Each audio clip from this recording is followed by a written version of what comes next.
అంగన్వాడీ సోదరిమణులందరికీ నమస్కారం. అంగన్వాడీ అప్డేట్స్ కోసం వెంటనే మన ఛానల్ని సబ్స్క్రైబ్ చేసుకోండి, వీడియోస్ లైక్ చేయండి, ఫ్రెండ్స్ షేర్ చేయండి. విషయంలోకి వెళ్తే ఇటీవల తెలంగాణ మహిళా శిశు సంక్షేమ శాఖ మంత్రి గారు అంగన్వాడీలపై సమీక్ష నిర్వహిస్తూ ప్రీ ప్రైమరీ స్కూల్స్ నిర్వహించేలా ఏర్పాట్లు చేయండి, అంగన్వాడీ కేంద్రాల్లో ఆకస్మిక తనిఖీలు చేస్తాం అంటూ ఒక ప్రకటన అయితే చేయడం జరిగింది.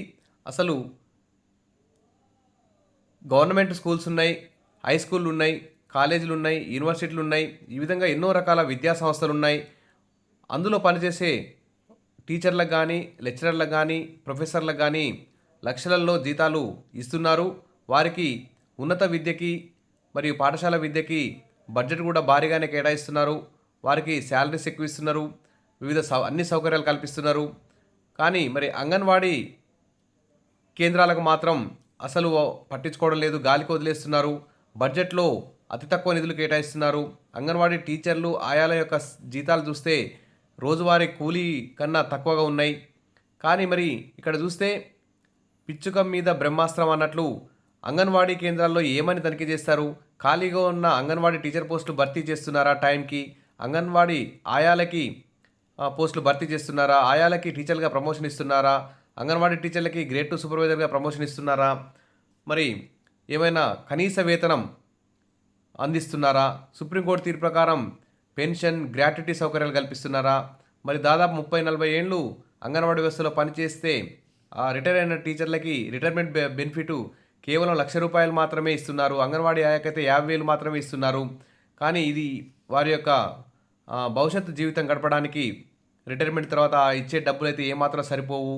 మరి తనిఖీలు చేస్తాం, అంగన్వాడీల మీద పర్యవేక్షణిస్తాం అంటూ కుళ్ళిన కోడిగుడ్లు వస్తున్నాయని చెప్పేసి, నాసిరకమైన పప్పు ఆహారం పెడుతున్నారని చెప్పి, ఈ విధంగా అనేక రకాలుగా అంగన్వాడీ టీచర్ల ఆయాల మీద అయితే ఒత్తిడి తీసుకొస్తున్నారు.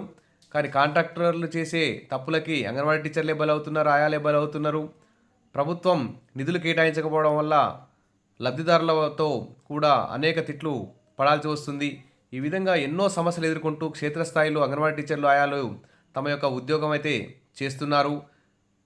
చిన్నారులకి అంగన్వాడీ కేంద్రాలకు వచ్చే చిన్నారులకి ప్రీ స్కూలు సరే పోషకాహారాన్ని అందిస్తున్నారు. మరి ఇలా తమ యొక్క విధులని తమ యొక్క ఆత్మసాక్షిగా పనిచేస్తున్నటువంటి అంగన్వాడీ కేంద్రాలకి మరి ఇలా తనిఖీలు చేస్తామని ఈ విధంగా భయపెట్టడం, ప్రెషర్, ఒత్తిడి తీసుకురావడం సరైంది కాదు. ఎందుకంటే ఫస్ట్ వారి యొక్క జీతాలు పెంచి, వారికి నిధులు కేటాయించి, వారికి అన్ని సౌకర్యాలు కల్పించి వాళ్ళ మీద ఒత్తిడి తీసుకొస్తే మంచిగా ఉండేది. మొదటగా ప్రభుత్వం సుప్రీంకోర్టు తీర్పు ప్రకారం అంగన్వాడీ టీచర్లకి, ఆయాలకి పెన్షన్, గ్రాట్యుటీ, వారికి ప్రభుత్వ ఉద్యోగులతో సమానంగా జీతాలు ఇచ్చి సరే ఏది చేసినా, ఏ పని చెప్పినా వారు ఖచ్చితంగా తమ యొక్క విధుల్ని సక్సెస్ చేస్తారు. కాబట్టి ప్రభుత్వం ముందుగా ఆ దిశగా ప్రయత్నాలు చేయాలి. తనిఖీలు తర్వాత కానీ ఫస్ట్ సౌకర్యాలు కల్పించాలి. కాబట్టి దేశానికి తెలంగాణ అంగన్వాడీ కేంద్రాలు ఆదర్శంగా ఉండాలని ఆకాంక్షించారు. ఇదొక మంచి మాట. ఆ దిశగా టీచర్లకు శిక్షణ ఇస్తున్నామని తెలిపారు. మరి అందుకోసమే అంగన్వాడీ టీచర్లకి, ఆయాలకు కూడా ట్రైనింగ్ ఇస్తే చాలా మంచిగా ఉంటుంది. సరే ఏది ఏమైనా అంగన్వాడీ పిల్లలకి ఇచ్చే కోడిగుడ్లను 2 ముక్కలుగా చేసి ఇవ్వాలని సూచించడం ఒక మంచి శుభ పరిణామం. ఎందుకంటే ఉడకబెట్టిన తర్వాత గుడ్లను కట్ చేసి ఇవ్వడం వల్ల ఏమైనా కుళ్ళిపోయినా, చెడిపోయినా కానీ వెంటనే తెలుసుకోవచ్చు. కాబట్టి లబ్ధిదారుల నుంచి వ్యతిరేకత రాదు. సరే ఏది ఏమైనా అంగన్వాడీ కేంద్రాల్లో మెరుగైన సేవలు అందించడానికి టీచర్లు, ఆయాలైతే కృషి చేస్తారు. ప్రభుత్వం కూడా మరి అంగన్వాడీ టీచర్ల, ఆయాల యొక్క వేతనాలు పెంచితే మంచిగా ఉంటుంది. ప్రభుత్వం కొత్తగా ఏర్పడిన ప్రభుత్వాలు తెలుగు రాష్ట్రాల్లో ఏపీ కానీ, తెలంగాణ కానీ అంగన్వాడీ టీచర్ల సమస్యలు వెంటనే పరిష్కరించి వారి శాలరీస్ పెంచి అంగన్వాడీ టీచర్ల అభ్యున్నతికి, మరి బడుగు బలహీన వర్గాల చిన్నారులకి మంచి విద్యను అందించడానికి, మంచి ప్రీ స్కూల్ అందించడానికి తోడ్పడుతుందని చెప్పి కోరుకుందాం. Wish all the best. మరిన్ని అప్డేట్స్ కోసం మన ఛానల్ని సబ్స్క్రైబ్ చేసుకోండి. Thank you.